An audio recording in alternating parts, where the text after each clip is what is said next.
So,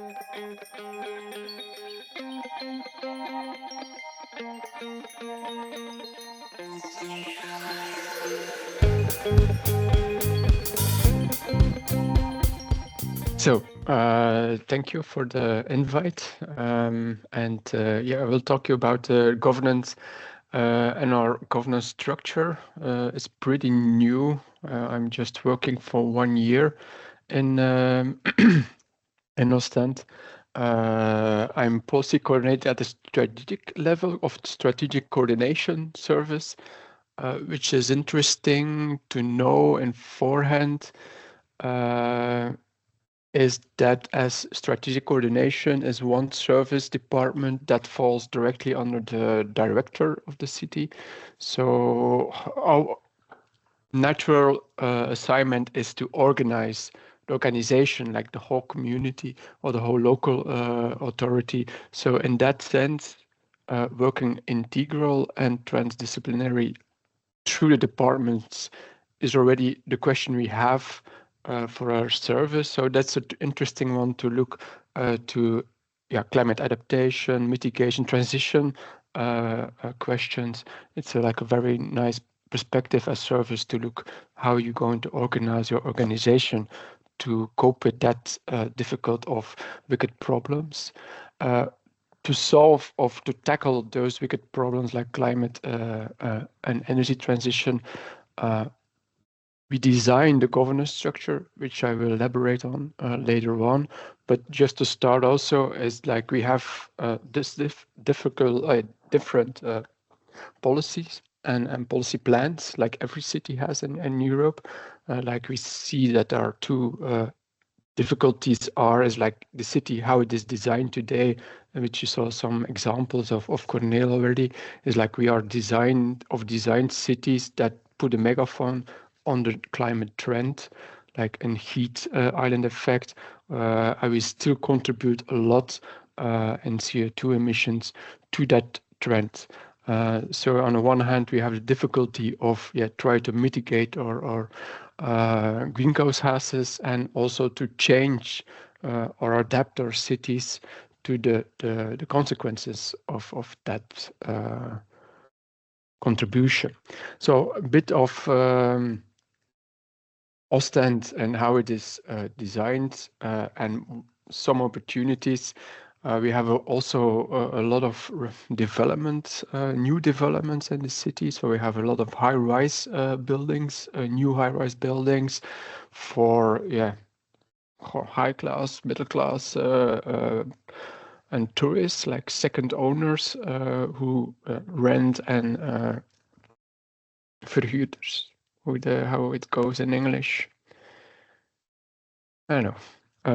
So I also have a heat network, which you see like two sources of incinerations, and a lot of clients in high rise buildings, apartment blocks, and also some different companies. And then on the other side, you have the sea, which is very nice for the city. But if you look to 2100, there we have a problem with sea level rise. So we also work very hard on bringing back nature back to the city and the adaptation plan, which is very nice to work on, but it's also very necessary to protect our city. What we then see when I arrived to the city was like what you see in every city, a very approach from the different departments, a very silo approach, even in like how we going to cope with our greenhouse gases was a different policy plan that the one, to adapt the city. Also two different departments working on those two policy plans. And then you have your organizational structure, which is also very vertical organized. So everyone was really like working on a big challenge, a very difficult problem from their own silo with their own policy plan. And they all said like, this is not going to work. So we get back to the drawing board, and then we designed like another governance structure, a more horizontal internal organization structure. which more or less combines the different yeah, the different departments and services, but really working on very concrete targets. Like to give you an impression, one of the two middle pillars, the working group Green Blue City, and I'm going to elaborate more later on who is in those different working groups. They are really like working like what is necessary for this city, technical, to adapt to climate change, how are we going to provide what security to all citizens and companies and the harbor on water safety, what we're going to need to do in the different parts and the different districts in the city. And the net zero 2050 is if we want to reduce CO2 emissions, then we have to look to the energy system of the city. But if we say like decarbonize, what does that mean, particularly for the city and the different districts? Those two different working groups have to come up with different solutions, technical solutions of how we're going to redesign the city and restore nature and in which way it needs to be done to cope with the targets and the different policy plans and really to secure water safety, for example, to different buildings in the city. So that's one.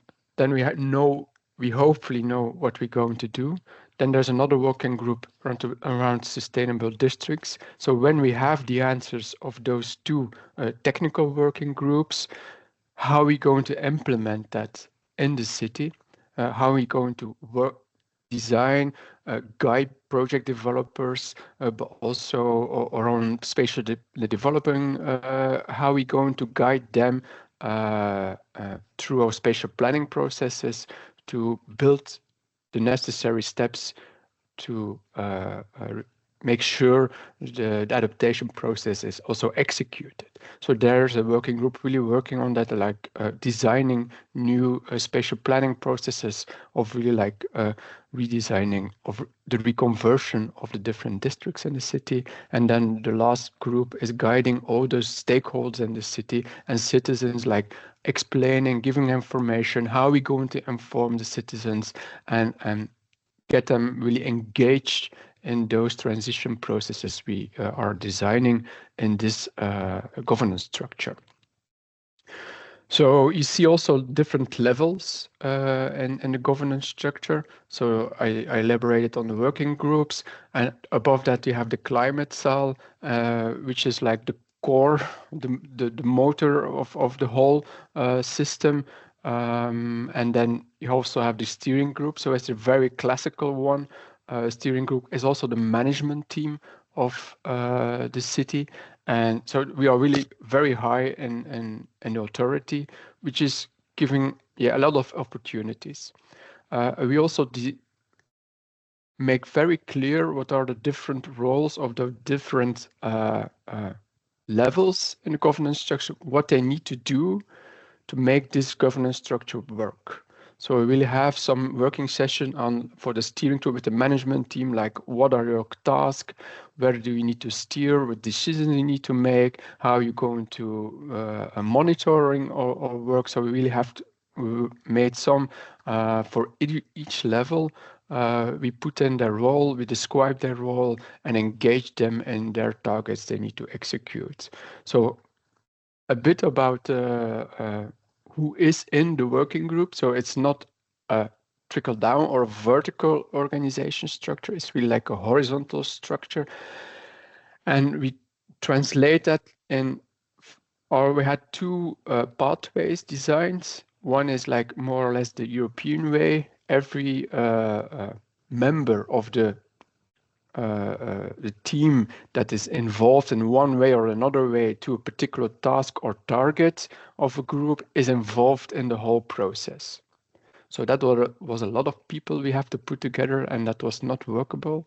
So then we really tried to describe the competences and needed to solve the challenge we described in the different working groups, like for example, the working group Sustainable District was the target, was the goal of it, working on learning environment for the development of an integral neighborhood.